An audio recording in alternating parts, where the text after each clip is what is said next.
அஸ்ஸலாமு அலைக்கும் வரஹ்மத்துல்லாஹி வபரகாத்துஹு. உங்கள் அனைவரின் மீதும் ஏக இறைவனின் சாந்தியும் சமாதானமும் உண்டாகட்டுமாக.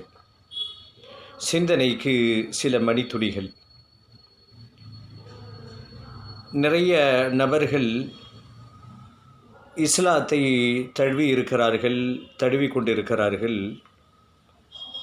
அவங்க வேறு மதத்திலிருந்து இஸ்லாத்தை தழுவியதற்கு பல காரணங்களை சொல்லுவார்கள். இந்த மதத்தில் ஜாதிய பாகுபாடு, அடக்குமுறை, கண்ணிய குறைவு, சுயமரியாதையின்மை, இதற்காக வேண்டி நாங்கள் இஸ்லாத்திற்கு வந்தோம் என்று சொல்லுவார்கள்.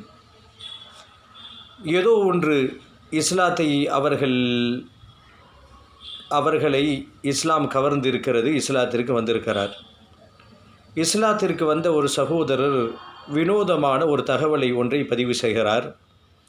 நான் டிவியை பார்த்து தான் இஸ்லாத்துக்கு வந்தேன் என்று சொல்லுகிறார்.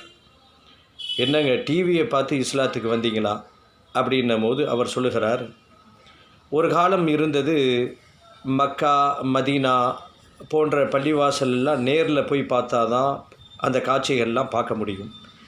இன்றைக்கு லைவாக மக்காவிலும் மதீனாவிலும் தொழுகை நடப்பதை லைவாக யார் வேண்டுமானாலும் பார்க்கலாம்.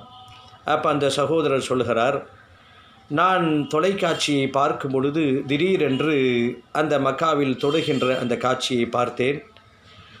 கூட்டமாக அணிவகுத்து நிற்கிறார்கள். பெரிய பந்தோபஸ்து, போலீஸ் பாதுகாப்பெல்லாம் இல்லை.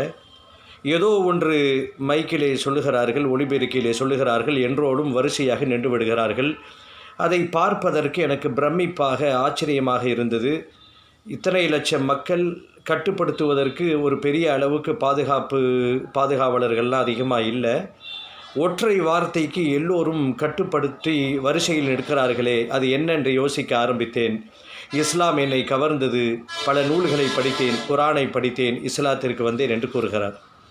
மொத்தத்தில் ஹிதாயத்தை அல்லாஹ் குடிக்க நாடிவிட்டால் அப்படி எப்படி வேண்டுமானாலும் அல்லாஹ் ஹிதாயத்தை கொடுப்பான் என்பதை புரிந்து கொள்வோம். இஸ்லாத்திலே நிலைத்து நிற்பதற்கு அல்லாஹ்விடத்திலே பிரார்த்தனை செய்வோம். இறைவன் புரிந்து கொள்வதற்கு அருள் புரிவானாக.